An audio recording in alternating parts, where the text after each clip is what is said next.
Hey, what's up guys, welcome back. So finally Sony unveiled the PlayStation 5 and PlayStation 5 digital edition hardwares.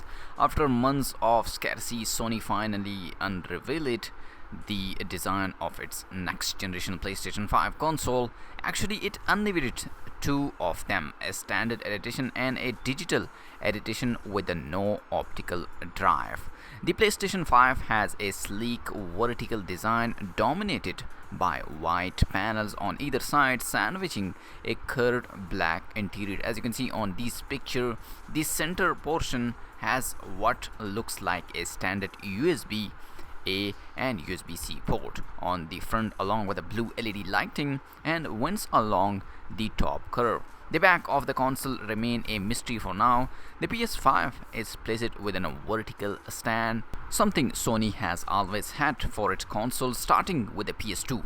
Whether this stand is part of the design or a separate accessories is yet unknown. The two consoles are marked by the lack of the 4K Ultra HD Blu-ray drive on the digital edition. This model is thinner and has a more symmetric design, while the standard edition is bulkier and somewhat more awkwardly proportionated. The overall design aesthetic is exactly the sort of outlandish that one would expect from the first iteration of any PlayStation generation.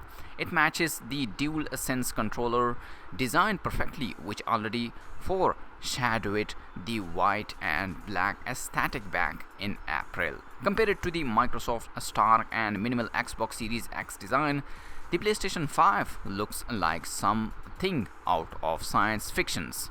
Sony also showcased a range of accessories for the new consoles. We have already been made familiar with the aforementioned DualSense controller, which will feature haptic feedback and a built-in microphone. There will also be charging station for charging two DualSense controller simultaneously, an HD camera for possible motion tracking, a new Pulse 3D wireless headset, and finally a media remote for using the console as a Blu-ray players and streaming box. Sony also showcased a tons of new games, including Marvel Spider-Man, Miles Morales, Horizon Forbidden West, Gran Turismo 7, Ratchet and Clank, Rift Apart, Resident Evil Village, NBA 2K21, a Deathloop, Hitman 3, and many more. There's also an update for the GTA 5, which will get additional content, technically improvement, visual upgrade, and performance enhancement when it's released on PS5 in the second half of 2021.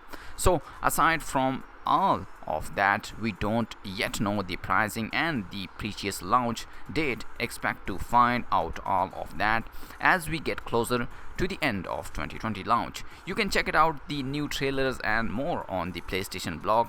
The link in the description, go and check it out. So let me know in the guys, are you waiting for the upcoming PS5 and which one is your favorite game? Let me know in the comment section. Also like this video and subscribe my channel for latest tech videos. I'll see you in my next video. Peace out.